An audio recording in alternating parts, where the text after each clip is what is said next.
Okay, welcome to the evening plenary, Peace Day. It's been an amazing day right around the world in so many different ways and so many different expressions. Really uplifting and incredible and moving. This evening plenary is dedicated to human security. It's the many dimensions of human security, part two. So I want to welcome back Jonathan Granoff. Welcome back to Peace Week, Jonathan. Thank you, Ben. Thanks for convening us from Australia to Northern California, and I'm in the center of New York City. Wonderful. Well, it's a busy week in New York City. I'm sure we'll hear a little bit about that. And Peter Coyote, it's wonderful to meet you. I'm going to read a little bit about your bio in a moment, Peter, but just for now, happy International Day of Peace and welcome to Peace Week. Thank you so much, Ben. It's a pleasure to be here. You know, a few days ago, we had a pretty amazing conversation between Jonathan Granoff and Deepak Chopra, which was part one of this discussion around the many dimensions of human security, from the deepest personal to the global. And it was a very rich dialogue in which the very idea of human security or security in general is being reimagined, expanded, and really becoming one of those portals into even whole systems transformation. Because once we start looking at human security, it's not long before we start looking at how we're treating the environment and everything else that is taking place. You know, the whole field of what needs to transform. So I think it's a very exciting discussion, particularly because it's a term that is used so widely inside the UN system. So as a way of engaging with the full force of the UN system, there is great potential in what you're doing, Jonathan, and with friends in redefining this term, re-expanding this term, reimagining this term. So we're going to dive in there. Let me just introduce Peter for those to whom they may not know Peter's rich background. Peter Coyote began his career as a film actor and narrator at 39 after a dozen years in the counterculture of the 60s and 70s. Since then, he has performed as an actor for distinguished filmmakers, including Barry Levinson, Roman Polanski, Pedro Almodovar, Steven Spielberg, Martin Ritt, Steven Soderbergh, and Sidney Pollack, and made 160 films, wow, in 3 languages. He served on the California Arts Council during Governor Jerry Brown's first 2 terms and was chairman from 1976 until 1980, during which time the council's budget rose from $1 to $16 million annually and achieved inter-agency agreements to hire artists as corrective problem solvers with 14 state agencies. Creative problem solvers. Yes, to hire artists as creative problem solvers. Thank you, Peter, with 14 state agencies. Mr. Coyote's memoir of the counterculture years, Sleeping Where I Fall, published by Counterpoint Press in 1999, has been a continuous release ever since. An early chapter from that book, Carla's Story, won the 1993-94 Pushart Prize for Excellence in Nonfiction. His second book, The Rain Man's Third Cure, also about mentors and teachers, was released in April of 2015 and was listed among the top 5 books in creative nonfiction that year. 2 new books, The Lone Ranger and Tonto Meet Buddha, Using Masks to Create Liberated States, and his first volume of poems, Tongue of a Crow, were released in November and December of 2021. So very prolific. He studied Zen Buddhism since 1974. He was ordained as a Zen Buddhist priest in 2015 and received transmission from his teacher. He's at home in North California. Wonderful, Peter, to have you with us. What a distinguished contribution to our global culture and through the arts and through the books that you've authored. Tell us a little bit, just as we start, and then we'll come to you, Jonathan, to set up and frame today's discussion. But tell us, Peter, what's alive for you right now? What do you think is top of mind, top of heart for you as we begin this conversation on human security, your current projects, current works, current initiative? What would be your opening statement today? Well, moving from the trivial to the profound, no one calls coyotes Mr. Ben. My name is Peter. That's good enough. So top of mind is there are 2 absolutely existential threats that are unavoidable to all life with respiration. and one is climate change, and one is nuclear issues. The fact that nuclear weapons even exist is the reason that all of Europe and the United States is sitting on their hands and watching Ukrainians be slaughtered. There's no such thing as good guys and bad guys. It's the weapons themselves that determine strategic responses. And the idea that we can coexist with weapons which are designed to blast apart everything that has dividing cells is as foolish as the idea is that we can live on a planet with 450 parts per million of carbon in the atmosphere. And even the zero net of the Paris Accords will not remove a pint of carbon from the atmosphere. People are acting as if, oh, if we get down to zero, everything will be fine. No, there'll be 1 trillion net tons of extra carbon in the atmosphere. The weather will not change at all. And until we take steps to draw down the carbon below 300 parts per million, which was kind of traditional planet temperature for the last several 100,000 years, we're just kidding ourselves. So those two things are top of mind. And my friend Jonathan is more expert than I at pointing out how those issues redefine any notion of security, personal, state, national, or international. So I'm here because he likes me, because we talk about the same stuff all the time. All right, beautiful. Thank you for laying out those two critical issues. We know that it's something that Jonathan and others have been educating many people around this for some years. So Jonathan, we're here, part two of this discussion around the many dimensions of human security. It's International Day of Peace. You're in New York, where obviously this week the Security Council is meeting, and also it's World Climate Week. I mean, there's a lot of things converging right now. What would be your opening statement today as part of part two of this discussion on the many dimensions of human security? Well, Peter has highlighted the fact that we've made humanity an endangered species, and we've done it to ourselves. So we need to explore the psychological and spiritual proclivities that have led us into this dilemma. But I want to flesh out a little bit about what Peter highlighted and the relationship between the 13,000 nuclear weapons that are pointed at us. And all that background you hear, I'm actually in the I'm in the courtyard of my office here in 49th Street in Manhattan, and the heads of state of the world are in this neighborhood. And I apologize for forgetting that this could happen. I might move indoors in a little while. But one of the things that you see in this neighborhood at this time of year is very frail, largely insecure, and not necessarily highly evolved political leaders from around the over 190 nations of the world, all coming together with their entourages, believing that they clearly see the ultimate reality in which we live and are competent to handle nuclear weapons and are competent to handle the powers of modern science and technology and its impact on the natural world. And I would just propose that some of the inventions that we've created for ourselves are beyond the competencies of our political institutions. And nuclear weapons are the best example of that. The more we perfect the weapon, the less security we obtain. But there's a social dimension to the weapons that even surpasses the trillions, and I don't mean billions, but I mean it knowingly, trillions of dollars spent on this venture, somewhere around 9 trillion. Actually, and military expenditures since 2000 have hovered somewhere between 32 and 33 trillion dollars.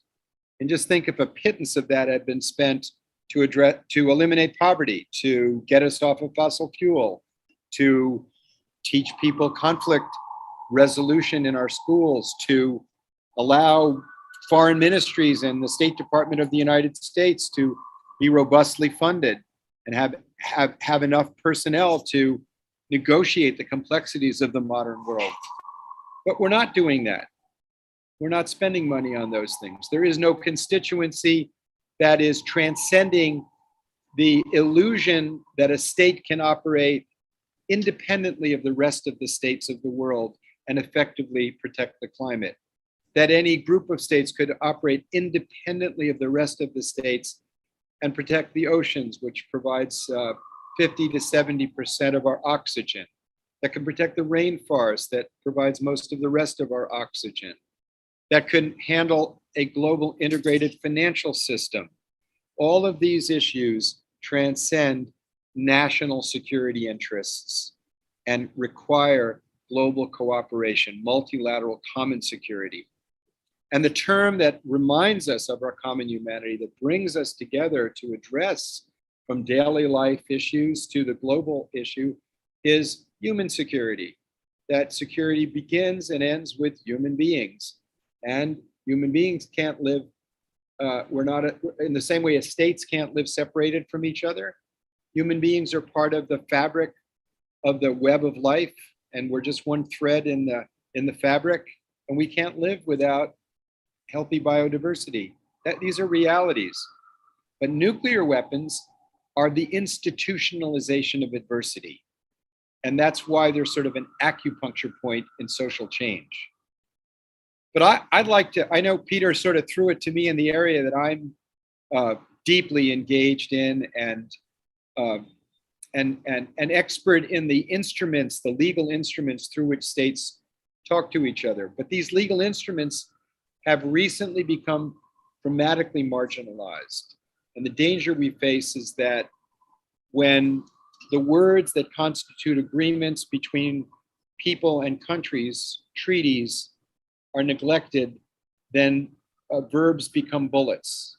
And that's the danger where we are today. And bullets in the nuclear age are utterly insane. So this kind of collective insanity that people have come to largely live in denial of and adjust to, I think is a uniquely modern pathology and a uniquely modern kind of insanity that demands psychological and spiritual inquiry. And one of the things that Peter has been an expert in for his whole lifetime has been dramatic movements of consciousness and social change. And recently, in the last few years, he's taken a deep dive into the tradition of Zen Buddhism, which is a very powerful tool for understanding the core personal existential threats that we face, the existential threat of our personal demise, and a methodology for coming into balance with other life forms and other human beings.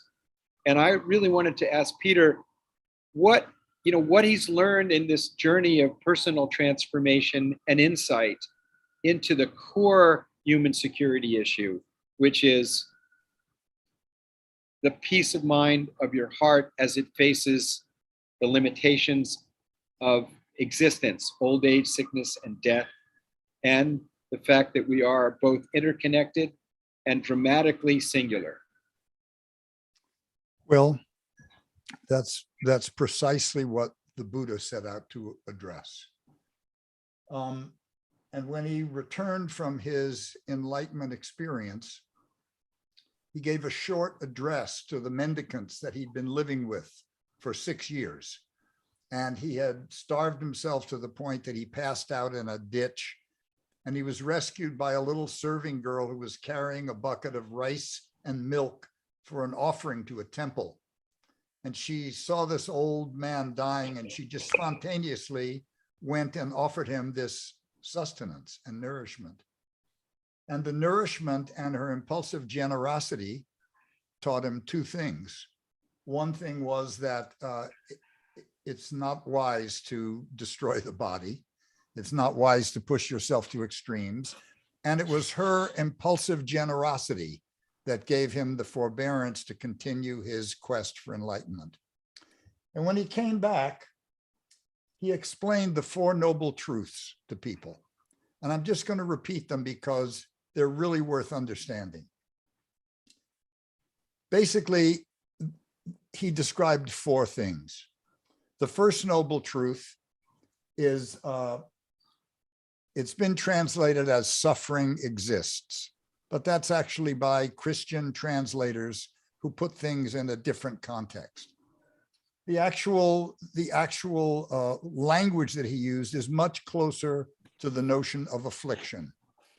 And affliction, he described. What is affliction? It's birth, it's death, it's longing, it's disease, it's being separated from what you love, it's being attached to what you don't love. It's not just a mental event, it's physical events.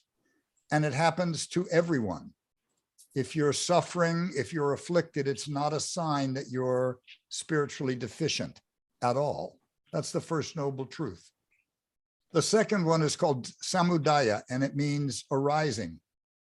And what it means is that when we're afflicted, things arise within us. When someone cuts us off, we get angry. We want to give them the finger. When someone cheats us, we get angry. All sorts of things arise. And that's not our fault either. That's not a symbol of spiritual deficiency. That's just the way things are. If we get too hot, we move away from the fire. If we get too cold, we move closer to the fire. And those two things are just energetics for keeping life in motion, for keeping things moving. The third noble truth is the first one you can do something about. And it's called nirodha. And it means containing. And the image he used was an image that would have been familiar to any Indian peasant. It was an image of a clay wall that's built around a fire pit to keep the flames from leaping out and burning the village or burning the crops. And what he taught was that by meditating and learning about the insubstantiality of your thoughts, your feelings, your impulses, your sensations, and your consciousness, you develop the confidence that you can contain them. And those people who can't contain them are flooding the bars, they're having illicit affairs, they're shopping too much, they're seeking power, they're doing all sorts of things because they're running from discomfort. And once you can contain this energy, and the image that I use is if you spread gasoline on the ground and light it, it does nothing but cause damage. If you put it within the confines of an engine, it does work. So sitting meditation makes us the engine, makes us the crucible that contains all the energy of affliction and arising. And then once you've reached that state, the last level is called marga. It's the eightfold path. And the eightfold path is the way that you model the life of a Buddha to make a dignified and helpful life for other people. Right speech, right practice, right observation. So from that point of view, we are the problem that we're always trying to solve, because there's no difference between us and the nature of the universe. The nature of the universe is half positive and half negative. And so are our personalities, and so are our interior selves, which is the spaciousness that the personality floats in. So if we don't understand that as human beings, we're like radios tuned to the human spectrum, and anything that any other human being can experience or do is liable to come up through us. And if we simply define ourselves as the good guys, we are ignoring half of the universe. We're ignoring the shadow spectrum of humanity. And what happens in that case is we put it on other people. We call them our enemies. And then the good guys wind up bombing hotels in Baghdad in the middle of the night and killing men, women, and children in their beds because we're the good guys. And we've absolved ourselves from responsibility of owning and containing what arises in the mind. So to me, that's the framework with which I look at politics. The second point that Buddha made, and I won't go on and on, but is that we all have a self-awareness.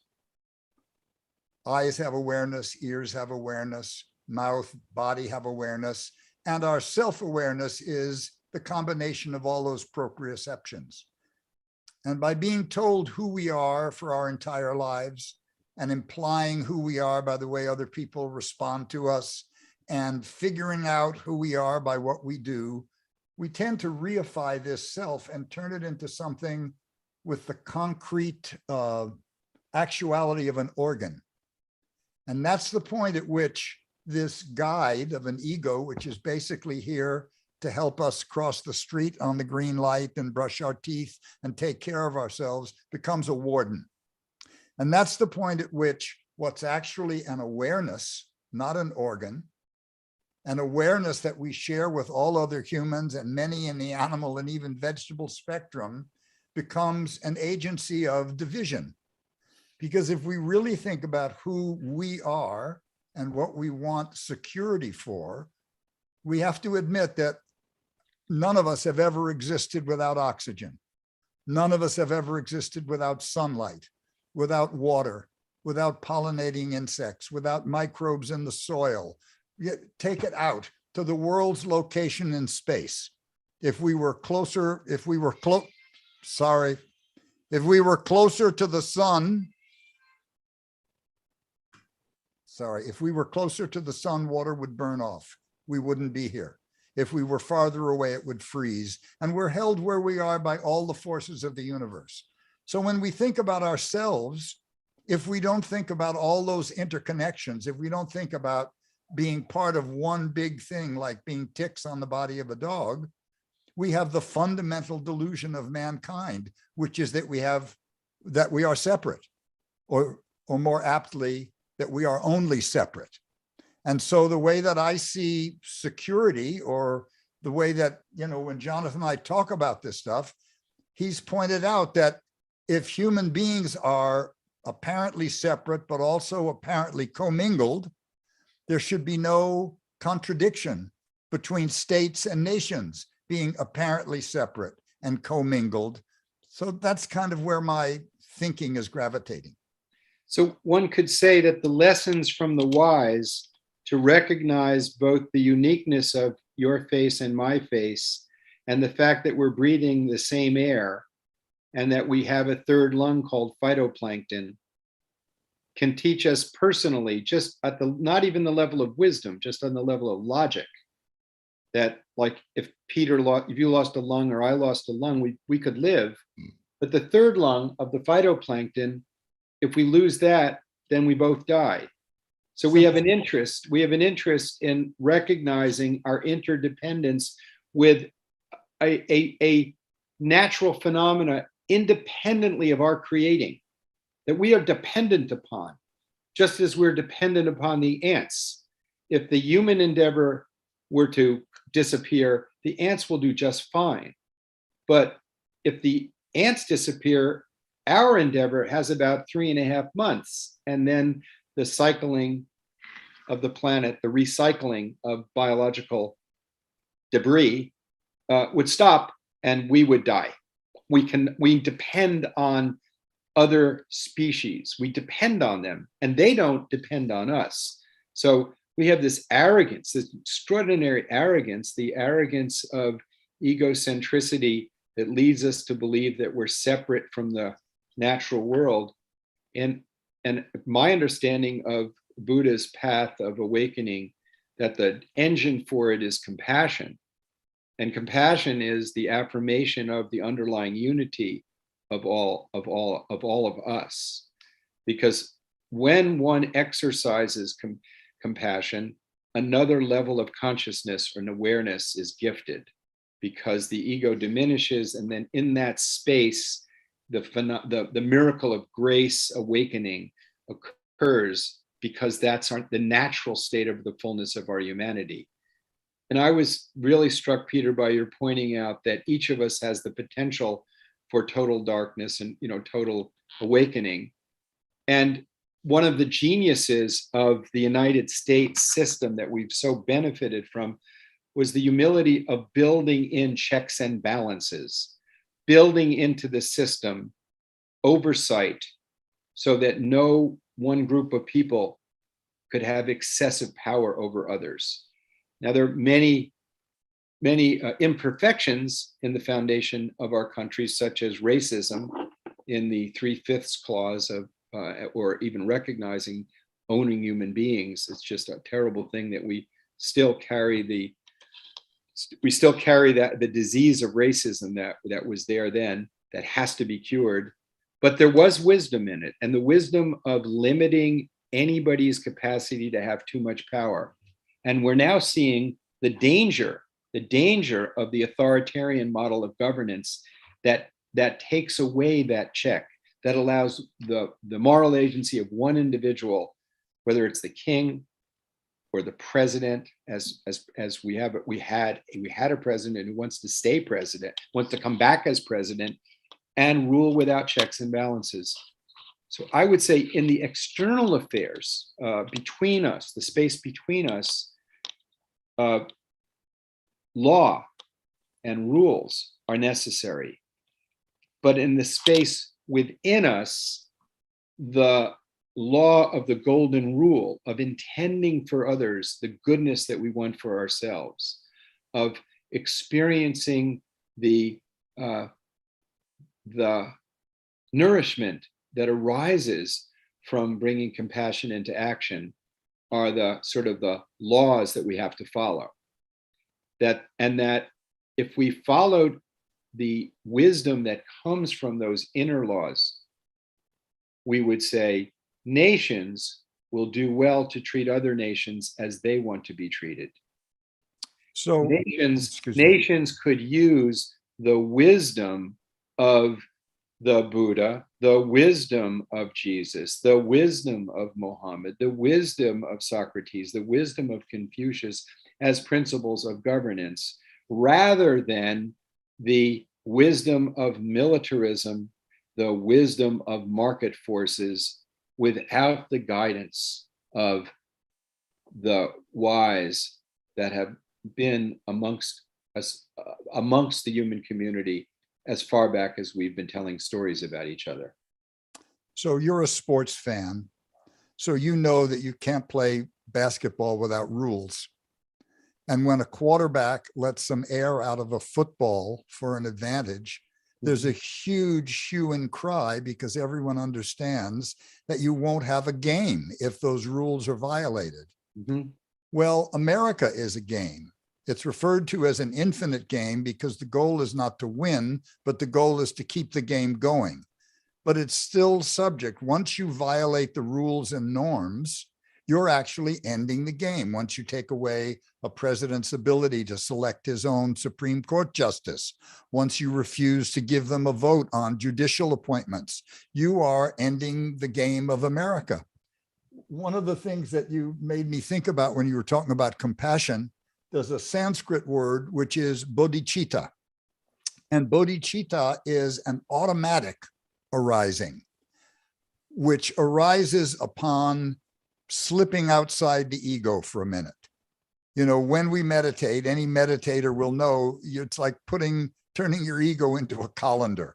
Stuff comes in through the holes, or you drop out the bottom, or you slip out the side, and you get in touch with the vastness that the ego's floating in. And when you see that, and when you understand how everything is in transition, this spontaneous love for the fragileness of the world arises. And I explain it to people by saying that no one has any deep feelings about artificial flowers because they're not dying. But flowers are dying. People are dying in front of us. They're running away from what they fear. They're running toward what they lust after. And it's all based on the fear of disappearing. But they haven't really thought it through, because the thing that I'm made of, I just gave you my little list, which my students laugh at me about. When I start going sunlight, oxygen, they start going microbes in the soil, bees, cow shit, whatever. So those things don't die. So we can't actually say who's living, and we can't actually say who's dying. We're here more like little wavelets in the ocean, little wavelets rising and falling. And when the waves arise into form, each wavelet could be a nameable thing in the universe. Could be a person, could be a mountain range, could be a civilization, could be an idea, a thought, a feeling, an impulse. And we call, when it's a wavelet, we call it living. And when it falls back into the ocean, we call it dying. But what we forget And what the wavelets forget is that they've never not been part of the ocean. So I talk about my living, but I'm excluding the oxygen, the sunlight, the microbes in the soil. I'm forgetting about that part. And I'm trying to hold on to this sack of flesh, which is temporarily hosting awareness, which is not going anywhere when I die. So it seems to me that presidents, world leaders, they are identifying their ego with the nation, and they're replicating the same error of solidity and separation, and they're making strategic calculations based on what is the fundamental human delusion. We do not exist alone. It's just a problem. And none of our politics and none of our foreign policy seems actually based in that ancient wisdom and demonstrably provable thesis. The difference is your system of Peter has within its certain elements that institutions that are created by law, de jure institutions, states, corporations, don't have. What is that? I don't understand. You are a natural being. You're not created by law. You're created by nature. Okay. And I am too. And so I have within me, as you have within you, a conscience, something that says, "Oh, I hurt this person. This isn't right. I should fix it." We have a capacity of feeling that the wellness of others, a feeling of directly knowing. Well, Sadi said it, the great Sufi said, humanity is like like a tree, and an injury to any part stimulates a healing response from the whole. It arises from an unseen essence, the ultimate mystery. Oh, you who cannot feel the suffering of others, can you call yourself truly human? So I think this says it very clearly. Part of being human, being a natural human being, is that is the capacity of compassion and conscience.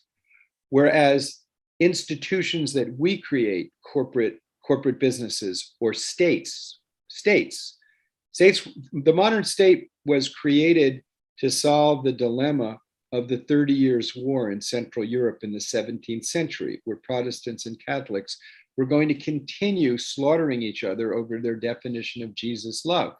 So a bunch of wonks, lawyerly wonks, got together in Westphalia and developed a bunch of written agreements that said, we're going to create Protestant states and Catholic states so they'll stop killing each other. These are things that we created, but we didn't create the thingness of our humanity. There is a thing that comes out of the earth and returns to the earth. That's natural. But we create these institutions, and thus we can recreate them. We create the rules whereby they operate. We create the boundaries. We create borders.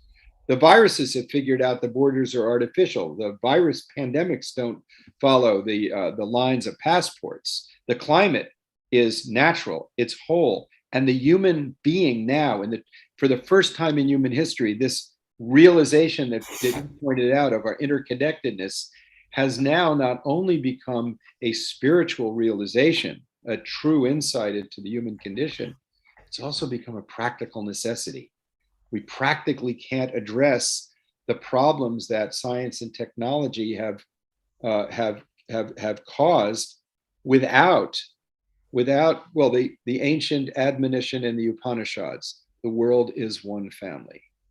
And right now we're violating what I think is a very excellent ethical principle. Love people, use things. Don't love things and use people. And so ideologies, or even the definition of the state, is a thing. It's nothing wrong with it, but it's a thing that we've created.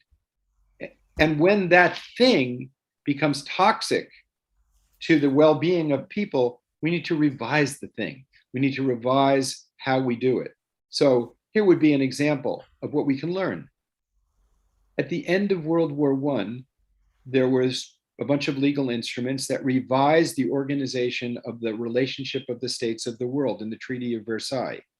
Part of that was, we will cause Germany to pay back all of the to pay back the rest of the world for the injury they caused in World War I. They lost, so we'll put some more we'll make them pay up.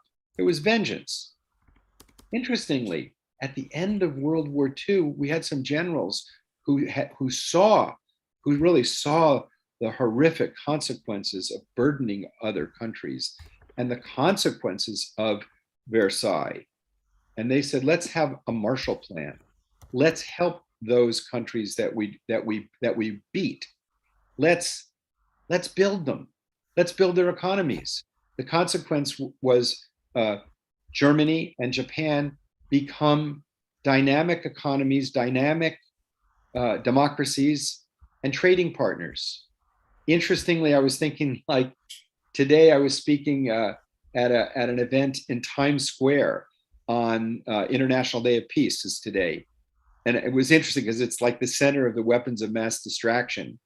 And I was thinking about how wise that Marshall Plan was, how insightful it was in bringing the world together. Because I was looking at all the advertisements and thinking, all the fashion stuff, that the clothing comes from all over the world, and the cars that were being advertised with. I was sitting there seeing that we can together, we can reorganize. The business community has certainly done that, but we have not. What? Yeah, but our definition of security has become based on the illusion that something that we've created has to be the point of reference. The state and the military become the point of reference. I'm suggesting we would do much better if our point of reference was the reality of our interconnectedness as human beings. Yeah, well, just a funny example. I'm looking at the chats that are going on while we're talking, right? Oh, I'll look too. So we're here at Peace Week, and people are arguing about what we're saying.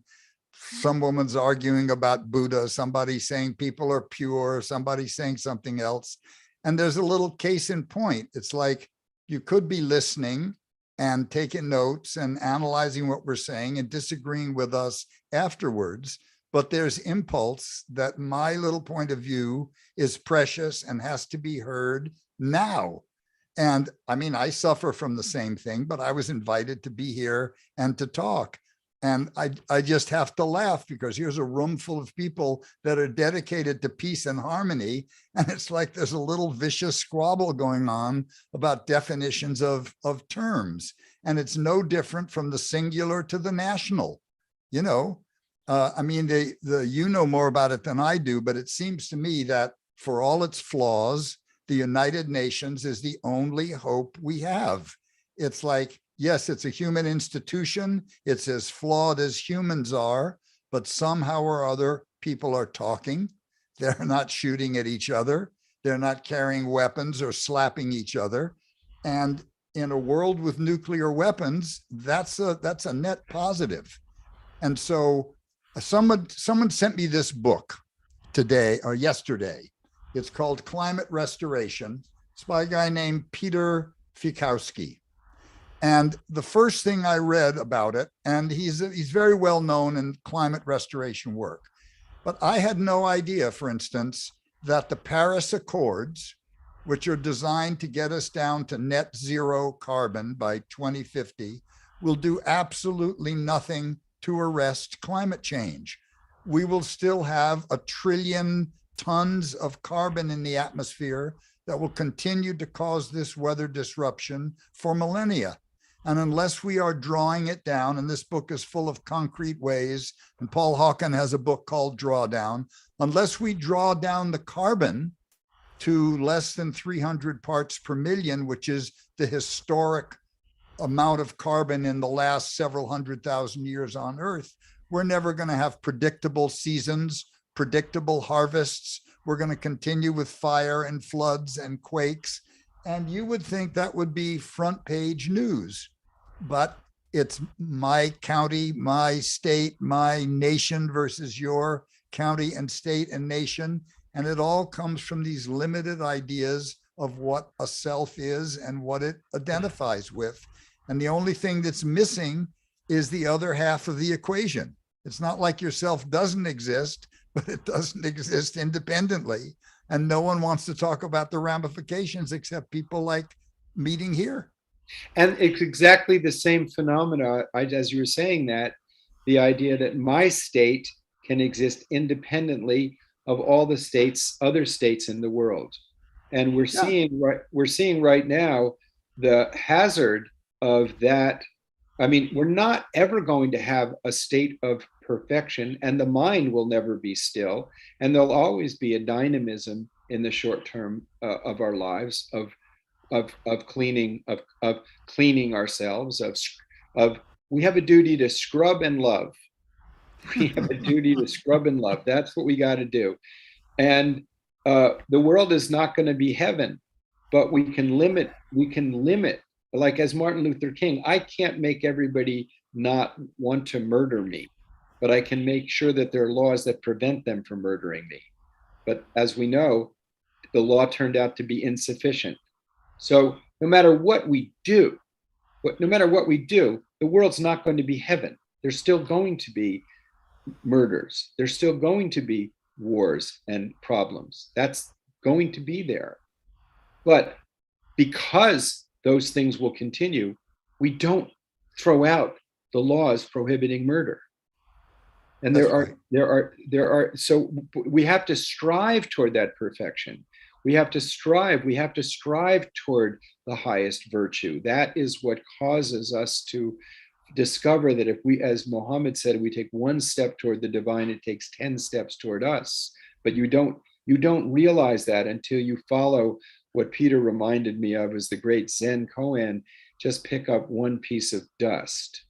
Just do one good thing, and you'll discover blessings within yourself that you didn't know about if you do that one thing selflessly and purely. And I was highlighting that in the instances of the relations between states, when the United States led in the reconstruction of the world after World War II, everyone benefited. Now we have a paradigm that says, that's based on the Roman axiom, prepare for war, receive peace, prepare for peace, receive war. In other words, peace through absolute military dominance. So we have the strategic command in the United States calling for full spectrum dominance, totally inconsistent with promoting democracy, totally inconsistent with strategic stability, totally inconsistent with the premises of the Nuclear Non-Proliferation Treaty, the Outer Space Treaty, and the entire UN system. But we have a section of the government of the United States propounding this, and still clinging to the doctrine of the first use of nuclear weapons, that we could use them first and annihilate unlimited. And why is this? It's largely because the people here who truly care about our human values, we have not passionately educated others of what we know to be the incredible potential of human beings to love one another, the great grace that comes from bringing that into action. And this is a time in which we have to, all of us who really believe in the power of compassion and that the human family is one, we have to collectively come out of the closet. We've got to put these things out into the street. We've got to, because, Peter was very involved in the social transformation in the 60s, in which people did come out in the street and say, let's try and do things, let's experiment. Let's try and do things for free. Let's try and do things for love. Let's set up free clinics and see what happens. Let's give away free food and see what happens. And that changed a lot. And so I wanted to ask Peter his analysis of, because you were right there in the beginning of this. You were there with the San Francisco Mime Troupe. You were there with the first Be-Ins. You were there with the creation of the counterculture. Did we win anything? Did we lose anything from that powerful experiment? Okay, so I'll tell you that. I'll tell you what I think. But I have to first clarify a nuance about Fuketsu's speck of dust, because I either didn't explain it right or you heard it differently than I intended. Fuketsu was a 13th century Zen master. And I don't know if you know what koans are, but they're certain non-logical riddles that teachers give their students, like what's the sound of one hand clapping? They can't be figured out. You can't get to the truth of them by logic. So Fuketsu gave this koan called One Speck of Dust. And what he said was, if you pick up one speck of dust, the nation prospers. If you don't pick it up, nothing happens. So what he meant was, doing anything next to the vastness of the universe is picking up a speck of dust, creating world peace, saving the last whale, building a Buddhist temple, building a shrine to Jesus, or a Muslim place of worship. These are all a speck of dust. Now, there are some people who can look at the world and they're not impelled to pick it up. They can watch people suffer. They can watch things fall apart and say, well, it's not me. But for people like those of us gathered here, for people like Jonathan and myself, we're impelled to do something. And so Fuketsu's warning is, you have to realize when you pick up a speck of dust, you pick up the entire world. You don't pick up just the good you intend to do. For every good thing you do, you'll do 6 bad things that are unexpected. You get the whole world. So what does this mean? What this means is that you can't just run off enthusiastically and say, oh, we're going to invade Iran and the oil will pay for it and we'll set up a constitutional American idea of a government and it'll be great. No, what you have to do is be like a fox. You have to go in, you have to stop and say, is the situation the same? Has it changed? Do I have to change my strategy? And moment to moment, you try to braid your intention through the ultimately changing kaleidoscopic reality to stay on track. So having said that, what did we win and what did we lose in the 60s? I would say, looking back from 80, that we lost every political argument. We didn't end war. We didn't end neoliberalism. We didn't end racism. We didn't end misogyny toward women. We didn't end intolerance. We didn't end, all sorts of legal impediments to democracy. But if I look at the cultural level, what we did, I would say we won everything, because from the 60s came the fullness of the civil rights movement, the fullness of the women's movement, the fullness of the organic food movement, and from it, the environmental movement, the fullness of alternative health practices, Ayurvedic medicine, acupuncture, homeopathy, naturopathy, the fullness of other religious practices, various Buddhism practices, various Islamic practices, various Christian practices, Wicca. And these are changes that people have been living in their lives.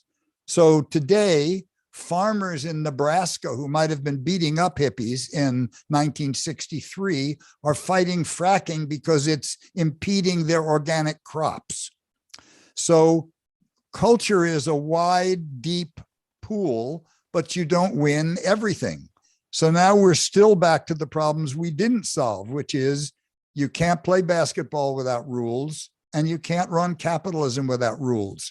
Unregulated capitalism is just like letting the foxes in the hen house. So we now have to, as old people, as my grandmother would say, alta cockers, we have to look and say, what have we learned? We have to learn how to use these institutions and work with them and make our arguments less based on tribal affinities and more based on the common denominators that Jonathan was pointing out, because failing that, the game is over. And, you can accuse us of trying to scare people or whatever. I'll be dead. But here's a problem. My granddaughter's 16. By the time she's 40, living in San Mateo will be like living at 12,000 feet, because a third of the green plankton in the ocean will have been gone.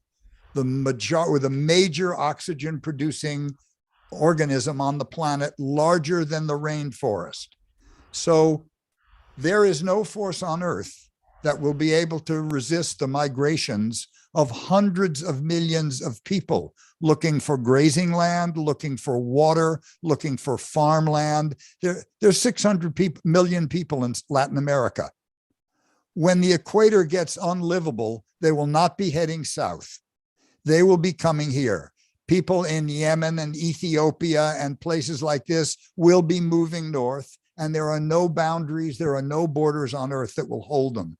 So what you're looking at is at first not the end of human life. You're looking at the end of civilization. You're looking at the end of rule-bound, normative-bound, and law-bound civilization. Who will be free? I'm reading about billionaires now who are tunneling into the mountains and they're stockpiling water and 6 months of food and everything. I mean, none of these guys have ever been to jail, because there are guys in jail who will pick the locks of those underground homes, 10 minutes, come in and kill them and steal all their food. So the world is producing fictions of this order and acting on them as if they're fact, instead of dealing with nuclear weapons, the production of burning of fossil fuels. Here's one that's a particular grit in my system. Rex Tillerson, head of Exxon, Secretary of State for Donald Trump, was in the C-suites of Exxon in 1973 when the 16,000 scientists came and said, holy crow, we just found out that burning fossil fuels is raising the temperature of the planet. We have to change our business model. Well, what did the C-suites at Exxon do? They hired the 4 doctors who worked for the tobacco industry to cast shade on the relationship between cancer and tobacco, to cast shade on global warming. And so we lost 30 to 40 years. This is a crime against humanity. He ought to be tied to the Washington Monument and spanked on television. This puts genocide on a whole different scale. And then there was the advertising of the Oil and Petroleum Institute, $1 million a month in Washington to advertise and cast doubt on global warming. So you can see how self-centric, small-time thinking, even for mega corporations, is leading them to extinction. And even when Biden was trying to pass the big infrastructure bill, Senator Manchin never asked for a nickel to retrain the coal miners. Everybody knows coal is going as a heat producing entity, but they didn't ask for money for the workers. They wanted to protect the sale of the product around the planet and keep it going. And we're all riding on that toxic duck. That duck is getting farther and farther from shore. So in nature, the hawk, the swoop, and the rabbit are one thing. They're one thing. So from the big picture, we can say, yes, all these crazy billionaires and stuff, they're just the shape of our fate. It's just Kali dressed up in an Armani suit. So it falls to us to save our own lives by penetrating the ignorance with these kind of facts of our mutual interdependence and what Buddha called dependent origination, which means know this, know that. It's what Jonathan was saying. No oxygen, no people. No water, no people. No sunlight, no people.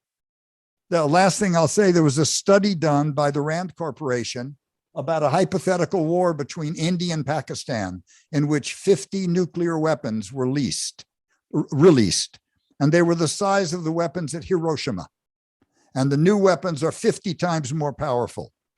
Well, those 50 weapons is what taught the scientists about global winter, that those 50 bombs would throw enough dirt, enough ash, enough crap up into the air to obliterate sunlight for a decade.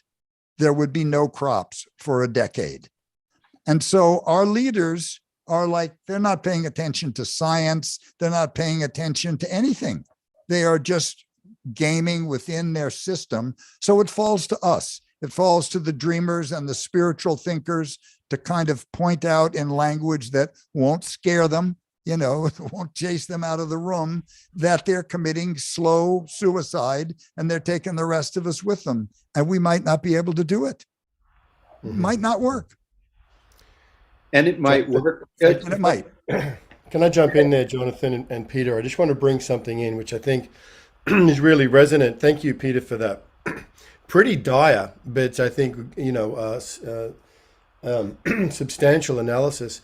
I'm not sure if you've seen it, but a couple of days ago, Amanda Gorman addressed the United Nations General Assembly, and there's a 4-minute piece. I mean, bringing in the arts, like what you've done your whole life, Peter, with the movies and the books and creativity. This I don't know, Jonathan, if you've seen this, but I want to share this with you both because I think it's super relevant to everything you're saying. And it's also amazing. So just bringing in a voice of youth, addressing the General Assembly 2 days ago on the track. In fact, it was yesterday in American time, I believe, or at least it was uploaded yesterday. So this is Amanda Gorman. It's 4 minutes. Amanda Gorman. Okay. Check this out. UN Secretary General, distinguished guests, and all of humankind. How can I ask you to do good when we've barely withstood our greatest threats yet? The depths of death, despair, and disparity, atrocities across cities, towns, and countries, lives lost, climactic costs, exhausted, angered. We are endangered, not because of our numbers, but because of our numbness. We're strangers to one another's perils and pain, unaware that the welfare of the public and the planet share a name. Equality doesn't mean being the exact same, but enacting a vast aim, the good of the world to its highest capability. The wise believe that our people without power leaves our planet without possibility. Therefore, though poverty is a poor existence, complicity is a poorer excuse.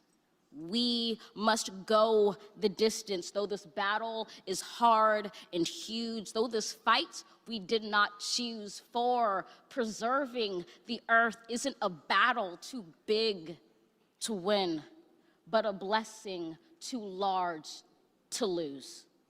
This is the most pressing truth, that our people have only one planet to call home, and our planet has only one people to call its own.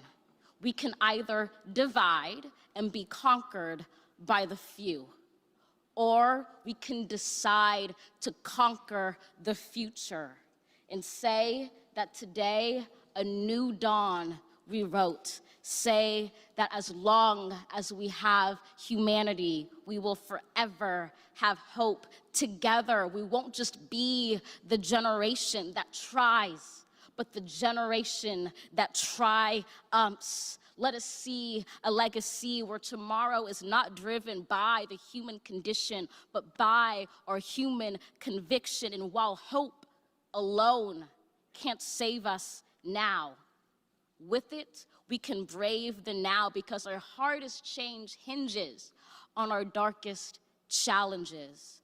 Thus, may our crisis be our cry, our crossroad, the oldest ode we owe each other. We chime it for the climate, for our communities. We shall respect and protect every part of this planet, hand it to every heart on this earth until no one's worth is rendered by the race, gender, class, or identity they were born. This morn, let it be sworn that we are one human kin, grounded not just by the griefs we bear, but by the good we begin. To anyone out there, I only ask that you care before it's too late, that you live aware and awake, that you lead with love in hours of hate. I challenge you to heed this call. I dare you to shape our fate. Above all, I dare you to do good so that the world might be great. Thank you.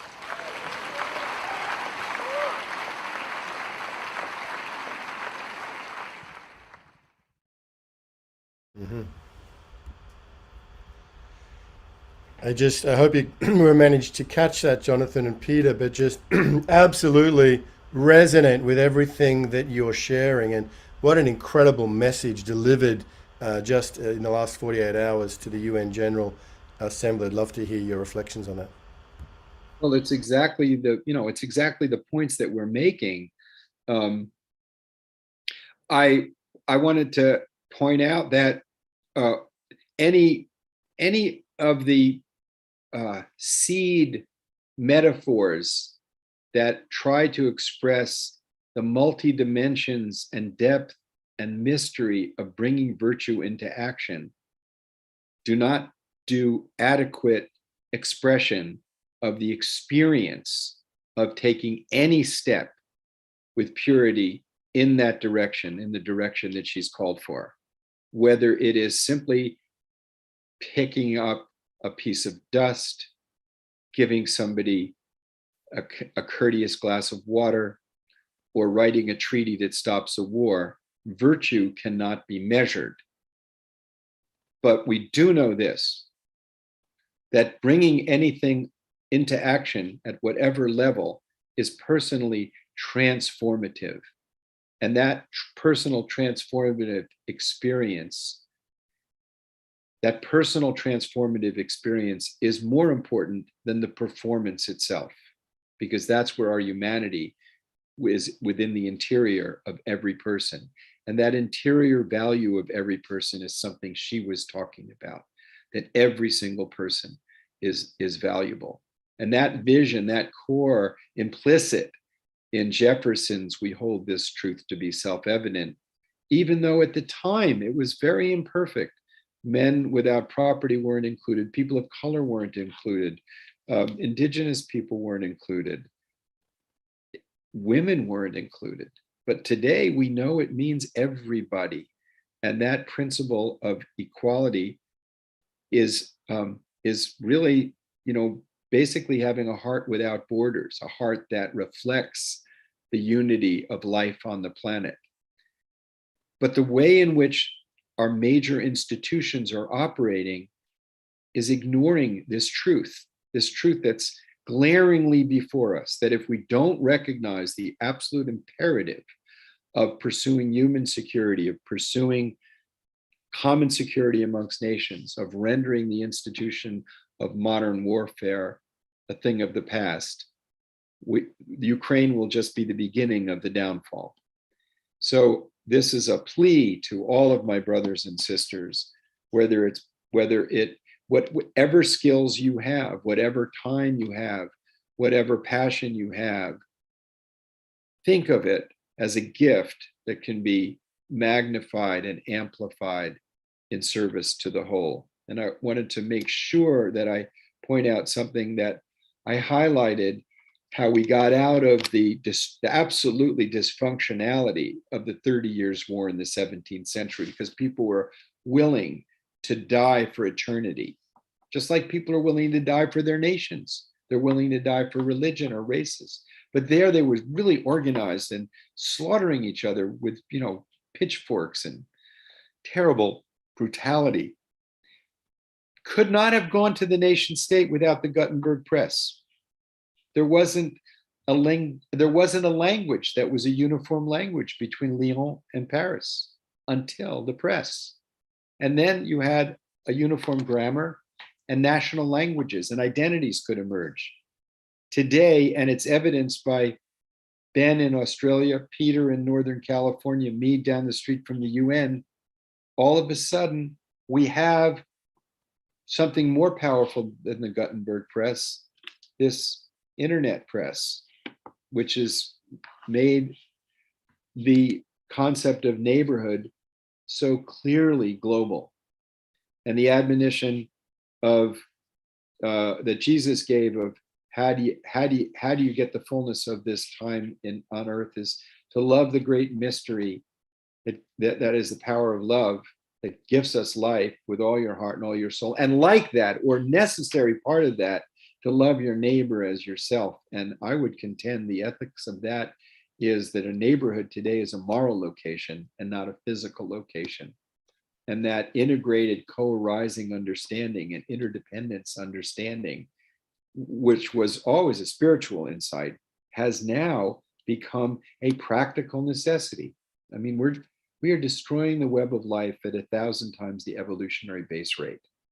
And, Gutenberg showed us we can reprint Bibles and Qurans and Bhagavad Gitas, but every time we destroy a species, we can't reprint it. So for me, this is a cry to stop burning my Bible, stop burning our Bible, stop burning the story that the mystery has given us to live in. It is sacred, it is holy, and the human community, if we don't change, we are denying future generations, future souls, the privilege that we have. And I don't think anybody listening wants that to happen. So I thought this woman's poetic wake-up call was powerful and beautiful. It resonated with me. And I hope you don't mind my rambling in response to it. But I think it was mark on, and I think it's hopeful to hear it and to know that the torch is passed on. It will be burning brightly, and it burns brightly in all of our hearts. I know that what Peter and a group of people did in San Francisco in the 1960s, and what Peter's life has been, is an example of somebody deciding to tread a path of reaching the fullness of humanity and service. And I really thank you and the people that did create that cultural transformation, Peter, because many of us don't understand that it was intentional, that there were people got together and said, how can we stop the madness? How do we stop the racial disease? How do we stop the war machine? And you did a lot of good. And I think the wisdom that you're sharing now is part of that same impetus that you said. Something said, hey, serve. And you said, yes, I'm here. I'll do my best. You're muted, Peter. You're muted. Thank you. I have a friend who's a personal hero. His name is David Harris, and he's in hospice now, and he's incredibly courageous, facing his own end. He went to war went to jail as a draft resistor in the 60s. He married Joan Baez. He ran for the Senate, and he's been a kind of moral conscience. And his writing has been moral and ethically centered since the jump. And he has a sentence that he wrote in perhaps his last book, which is that values which are not expressed in action don't exist. Just think about it for a second. Values which are not expressed in action don't exist. So in the 60s, I spent lots of time in rooms with people screaming peace at each other. Mm-hmm. Values which are not expressed in action don't exist. So the only cautionary note I'd like to say about the conjunction between local and global: a virtual community won't deliver soup when you're sick. They won't hold your hand by your bedside. They won't walk your dog when you need it.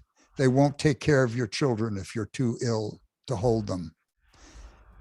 And there is a facility of communication that's engendered by virtual networks that makes us feel a kind of intimacy with people, that makes it easy to vent our opinions in a chat room or on Facebook or this and that. But we all live someplace. And in fact, if we are expressing those values in place, we're taking care of the planet. Jonathan is one of those people who has these extraordinary gifts that have propelled him to a very large stage, but it's still his local neighborhood. And he's just taking care of his local neighborhood. And Suzuki Roshi once said, everything's perfect until you compare. If I compared the nature of my affects to Jonathan's, I'd go to bed. I'd pull the covers over my head. But in point of fact, I'm doing everything where I live to take care of the place where I live, giving food to the food banks and counseling 8 or 10 students. And if everybody was doing that, things would be a lot better. So I used to have this friend named John Perry Barlow. He's dead now, but he founded something called the Electric Freedom Frontier. I don't know. He was crazy about computers. I used to fight with him all the time because he thought if we just gave computers to African kids, that it would just end every difficulty. They'd all become entrepreneurs. And I just used to pound my forehead, and just say, come on. So we all have this problem, which is we need to remember that we live locally and the local is plugged into the planetary. And we have to figure out ways to express our values. And if we don't express them, they can't be modeled. When I first came into the Buddhist vows of like, beings are numberless, I vow to save them, I thought, well, that's bullshit. I'm not going to meet everybody. No way to do that. Well, that can't be true. So I sat a few more years, and all of a sudden one day I realized, oh, wait, that means if I'm consistently looking for the most enlightened relationship with every person I meet, somebody's going to see it and they can model it and they'll keep it going into the future. So I would rather make a sandwich for a homeless guy than I would give a speech about hunger to 10,000 people, because you can see me making the sandwich. And you can take clean socks out to the homeless guys, or a blanket, or a sandwich. And other people will see that and they might model it. So although the problems facing us are global, without a doubt, and we started this conversation, I started the conversation with the 2 existential global threats. I'd like to bring back my close to the most concentrated local expression of your values. Václav Havel once said, there is no law preventing you from being courteous to people. There is no law preventing you from sweeping the street in front of your store. And it was so spot on. It was because from small, detailed acts which stem from courtesy and affection and respect, an entire new world gets refabricated. And you may not live to see it, but you are making of yourself a firm, unshakable foundation when you express your values of affection, tolerance, mutual respect, impermanence in action. And if you don't do that, you've not picked up the speck of dust. Let me put some heft into what Peter said. And it was, I think it was summer of 1973. I was living with Peter for a month and a half or so by a farm by the Delaware. Don't tell, Jonathan, don't tell. And in the late afternoon, Peter would gather some of us and say, hey, let's go bale hay. And we showed up at farms in the neighborhood, farmers, and started baling hay for them for a couple of hours till we were tired. We were having fun. We were doing it. We were young. And they said, well, what do you want for this? And Peter said, no, we don't want anything. We're just doing this. Is what we're about. And we put it into action. And so a few years later, they tried to put a nuclear energy plant in that neighborhood. And Peter was able to talk to the local farmers there, and they stopped that plant from taking place. Well, when we were baling hay, we had no expectation that it could lead to stopping a nuclear energy plant. So you never know the scale of virtue. You never know the scale of it. And so it's really important to bring these sentiments into action. And Peter has been somebody that I know has been has been walking the talk.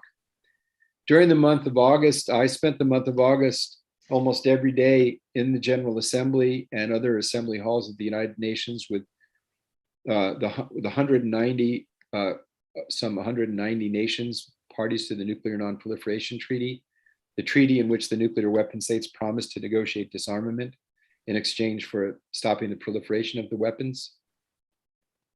And that treaty is frayed. No agreements could be made because of what's happening in Ukraine. And the press didn't cover it. None of the press covered the severity of the danger of these treaties being neglected. As Peter pointed out, we have to do more than just stop the pattern of oil addiction and fossil fuel addiction. We have to find ways of reversing the carbon in the atmosphere. We have to stop destroying the regenerative processes of the oceans, which provides our oxygen. These are things that people know the technical solutions. It is not a technical problem. It is a problem presently of political will. So I would urge every single person to ask 4 questions. 3 of them to all of our political leaders. What are you doing to protect the climate? What are you doing to eliminate poverty? What are you doing to eliminate nuclear weapons? And to ask each of ourselves, what am I doing to find the highest, most beautiful love and compassion within myself and bring it into action? And that's a question that we got to ask, all the time. But we have moral agency. And if we don't use the moral agency, then we're complicit with the things that we know are wrong. We're complicit. The change from the belief in the love of power to the power of love is the change we're about. The change from loving things and using people to loving people and using things is what we're about. The change from the military pursuit of security to true human security is what we're about. And there's nothing new in any of this. This has been the human choice since we had our yes and no, the 2 most valuable terms that we have in our lives.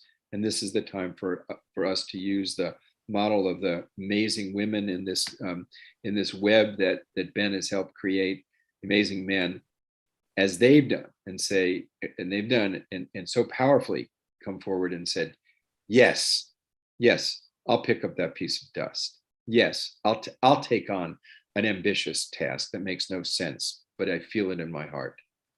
We're in this together, and we will at least affirm the value of what Senator Alan Cranston used to tell me.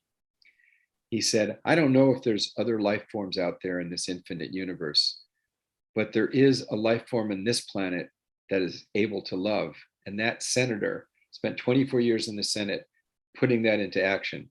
So anywhere, even in the realm of politics, you can find people who are saying yes.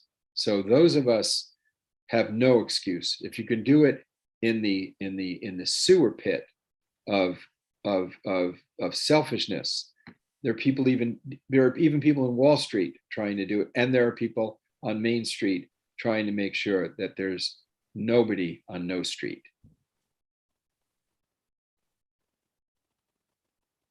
Beautiful. Thank you. Thank you, Jonathan. And thank you, Peter, for a very enjoyable and rich conversation. And Peter, it's great to get to know you a little bit. And Thank you so much. Just your background, your spiritual grounding, your work in the 60s and 70s, activism, and your wisdom for today.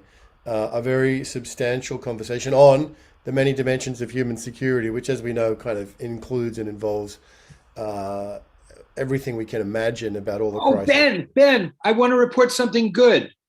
Okay, you do have 2 minutes, and then we need to shut this down. I don't need 2 minutes. 3 weeks ago, the General Assembly of the UN, because of one diplomat, a wonderful, powerful woman from Costa Rica, led in this, the General Assembly declared that a sustainable, clean environment is a human right.